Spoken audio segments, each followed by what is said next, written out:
Good day everyone, I'm Kaya, a pre-university student from Singapore. In February 2024, I visited the Clinician Engineer Hub at the University of Cambridge and got the opportunity to meet faculty involved in biomedical engineering research, as well as experienced business people with deep insights in the biomedical industry. Following my visit to the Computing History Center in Cambridge, I prepared a short presentation on the future and potential of computing in healthcare. As technology and computing continue to develop exponentially, it is no surprise that they have a myriad of applications to advance healthcare in hospitals, clinics, and even at home. I've categorized potential applications into compactness, accessibility, artificial intelligence or AI, and assistive technology. First, compactness. At the Computing History Center, one of my main takeaways was the shrinking size of hardware over the years. All while becoming more complex, the generations of the computer journeyed from valves to transistors, to integrated circuits, and then to microprocessors. And storage devices such as hard disks continue to shrink even as they become more powerful. Computing shows a major trend of convergence, where new technology is increasingly compact and complex at the same time. How will this affect the healthcare industry? Well, medical equipment and technology are no exception to convergence. Over the years, X-ray machines and ultrasound machines have been becoming smaller, utilizing more space-efficient design and data processors, and carefully compromising on imaging power where acceptable to achieve more portable equipment. By 2050, we can expect more medical equipment to have become more compact, just like this, with minimal compromise on their functionality and capabilities.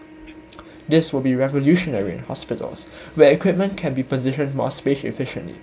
In the same area, more machines can serve more patients, which is much needed globally as our populations grow denser and the demand for healthcare services increases. Especially in departments like the emergency care unit, where effective patient flow is essential, compact and sufficient equipment in a limited space will truly make a difference. Beyond large healthcare facilities, compact medical technology will also empower mobile clinics and humanitarian groups such as Doctors Without Borders, better equipping them to bring higher standards of care to those in need, from those living in rural areas to refugees with no access to professional healthcare. Next, accessibility.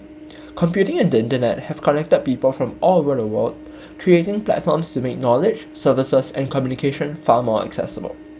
Just like that, computing will push the boundaries of healthcare in 2050, with access to professional care no longer limited to physical clinics and hospitals. This is showcased by the rapidly growing industry of telemedicine, where new software and devices are being engineered to facilitate consultations anytime, anywhere. The demand and advances in telemedicine was accelerated immensely by the COVID-19 pandemic, where digital platforms have become a bigger part of our daily lives. One example is the Doctor Anywhere app, which is gaining popularity in Singapore and Southeast Asia. Personally, I've used this app to consult a doctor over a live video call at 3 in the morning and received a medical certificate for my cough and flu that night, without even having to get out of bed. However, a setback is the need for physical interaction to traditionally assess physical conditions. To make telemedicine even more powerful, remote physical assessment technologies may be more well-polished in 2050. For example, Kimia Assess is a software which accurately tracks the movement and joints of patients using just a web camera found on any computer or phone. With such software, doctors may not need to be physically present to run physical checks. Another interesting technology being explored in the telehealth industry is virtual reality or VR.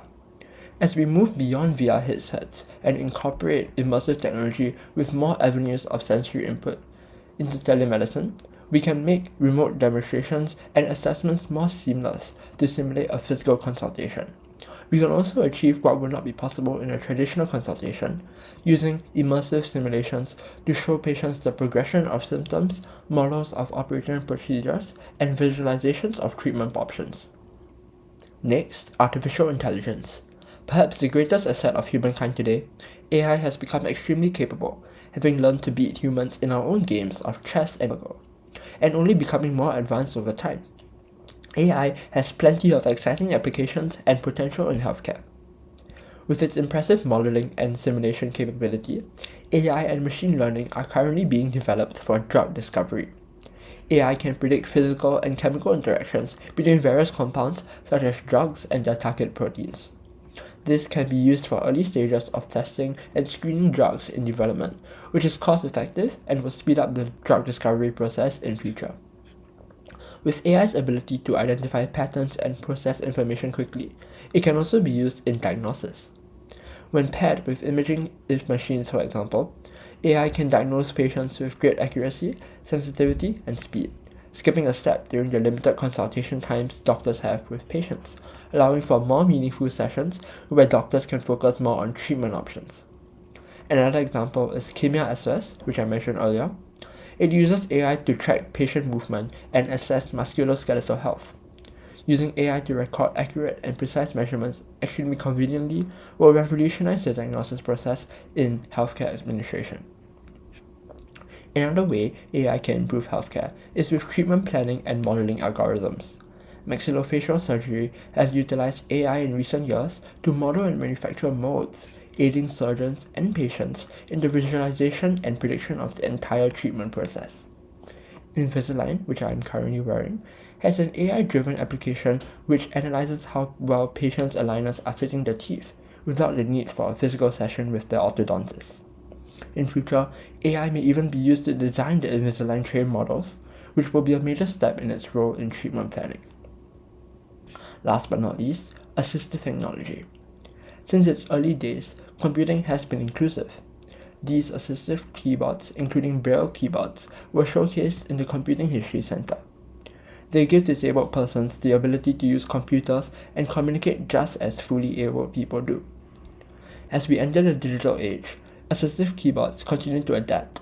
A Braille keyboard has recently been developed on Android smartphones, far more convenient to use than traditional Braille keyboards.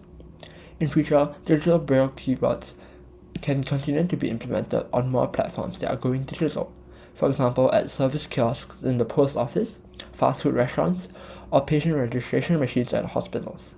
This shows how computing can be used to improve healthcare in the daily lives of patients. Another example of advancing assistive technology is robotic prostheses. Prostheses used to be extremely limited in movement and control, but with breakthroughs in robotics, prostheses have enabled those with lost limbs to regain functionality and control their robotic limbs by thought, just as they would with natural limbs. In future, perhaps robotic prostheses can be so advanced, such that they look, feel, and have the same strength and speed as natural limbs, to fully support those who have lost limbs. Assistive technology also targets those who are recovering from surgeries or injuries, and computing can be used in the rehabilitation process too. For example, Kimia Recover is a device which continually monitors the range of motion of the knee for patients recovering from total knee replacement surgery over 6 weeks. When paired with a mobile application, the device records data and shows clinicians and patients the progress over time. The app also reminds patients when it is time for exercises, and tracking of knee movement is used to gamify the exercise. Computing has the power to improve monitoring and patient compliance in the rehabilitation process for various conditions. In the past, present, and future, computing and tech have shown great applications in healthcare, and I look forward to revolutionize healthcare in 2050, where many lives will be improved. Thank you for listening to my presentation.